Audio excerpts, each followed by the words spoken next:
Actuellement, on a acheté une cinquantaine d'autotests Covid et on a livré une dizaine depuis samedi dernier.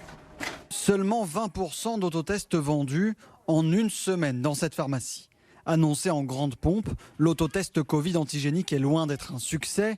Trop cher, non remboursé ou peu accessible, les freins à sa vente sont encore nombreux. L'accessibilité du produit aujourd'hui, effectivement, il est qu'en pharmacie, il doit être que derrière les comptoirs, pas de vente en ligne.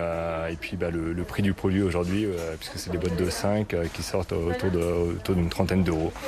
Et qu'en parallèle, les tests antigéniques réalisés dans la pharmacie, eux, sont remboursés par la sécurité sociale. Et c'est bien l'une des raisons de la difficulté à écouler les stocks, comme en témoigne cet étudiant. Je trouve ça un petit peu cher. Ça faisait 5-6 fois que je suis ici. C'est tout le temps gratuit, donc peut-être que je vais continuer par passer par le service ici, en tout cas, pour me faire dépister.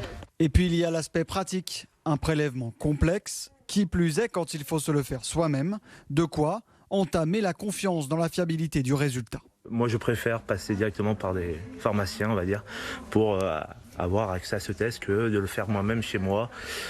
Je ne sais pas les conditions, si elles sont adéquates, du coup, je ne sais pas si l'environnement est adéquat, alors qu'ici, je sais que tout est mis en œuvre pour pouvoir faire ce test correctement. En France, l'efficacité des autotests est de 80% pour les personnes symptomatiques, mais descend entre 50 et 60% d'efficacité pour les patients sans symptômes.